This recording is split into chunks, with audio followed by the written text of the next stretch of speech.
Students studying musical composition can have many objectives, and they may end up writing many kinds of music. I've had students who wanted to write pop music, music for video games and/or for films, modern classical music, and so on. To deal with this problem, in my book, Musical Composition, Craft, and Art, I propose a style-neutral approach to teaching musical composition.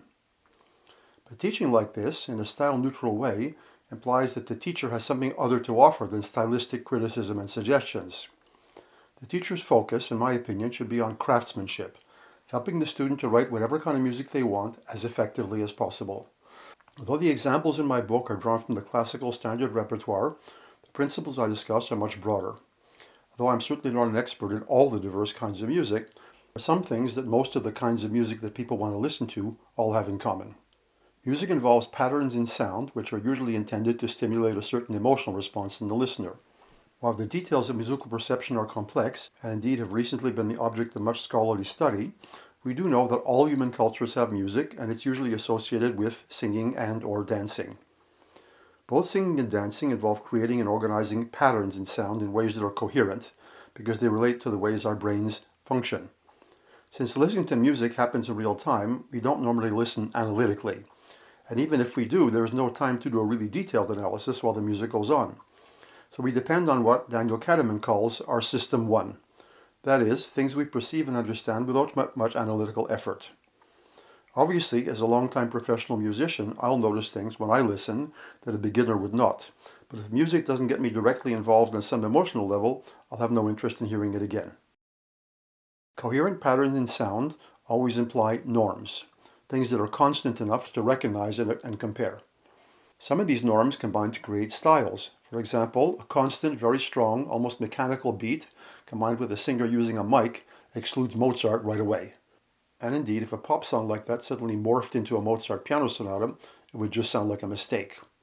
Now I could imagine, say, a dramatic situation in a film where that might happen, but without some kind of narrative justification, it just wouldn't be convincing.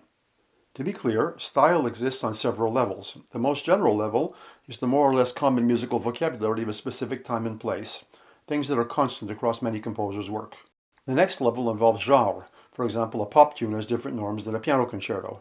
Finally, there's the level of the individual composer. What distinguishes Beethoven from Mozart? Another way to see this level of norms is as the personal voice of the composer. But this last level can't be taught, since only the composer themselves can define it, and it only becomes clear over time. Teachers who teach based on style may make the student aware of the requirements of a given genre, but more often, unfortunately, they focus on what is fashionable at the moment. For example, following World War II, serialism was considered to be the wave of the future. Then aleatoric techniques were in fashion, then minimal music, and so on. Now, it's possible to write good and bad music in any of these styles, but the craftsmanship that makes the music succeed is not about adherence to the style, but rather requires attention to certain basic psychological aspects of musical perception. So if we're not going to use whatever is stylistically fashionable as the basis of our teaching, what will we use? One thing I need to clarify right away. Writing any kind of music that makes audible sense still assumes certain norms. A piece which is totally aleatoric is of no interest to the average music lover. So, whatever style the composer wants to work in implies certain norms. Some kinds of pop music always have a strong beat, some kinds of vocal writing always use mainly conjunct lines. Now, the composer might do things that go against these norms at certain key moments of the piece, but if there are no perceived norms at all, the composer can't play with expectations or create surprises.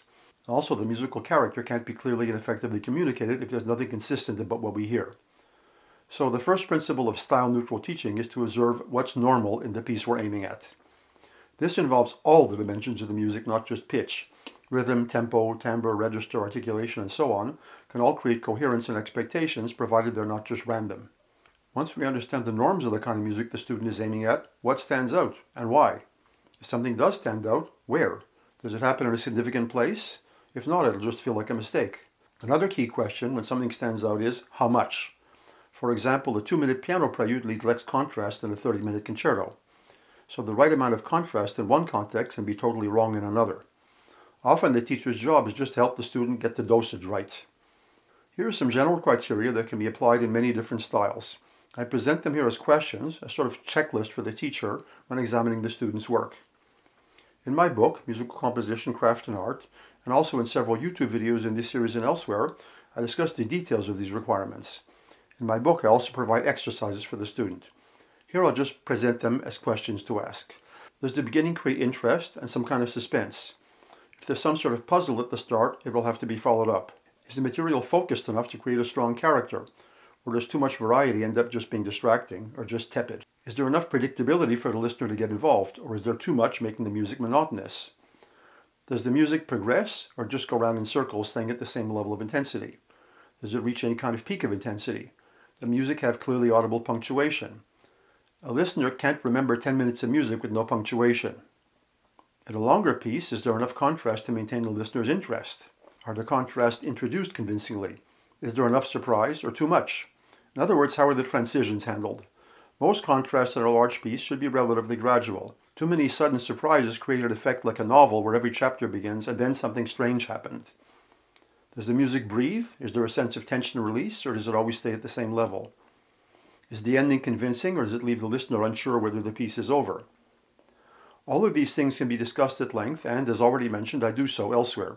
Here I'm just listing some important things that a composition teacher should look for in pretty much any style of music. These criteria apply just as well to Bach as to Bartók, although the details of how they're achieved are of course different in each case. For a more advanced student, the teacher might begin to address whether they're developing a personal voice, or does the music just sound like pastiche. Pastiche might be appropriate in some narrative situations, but if the student is aiming at concert music, eventually they'll want to find their own voice. All these requirements are things that a good teacher should understand and be able to explain to the student.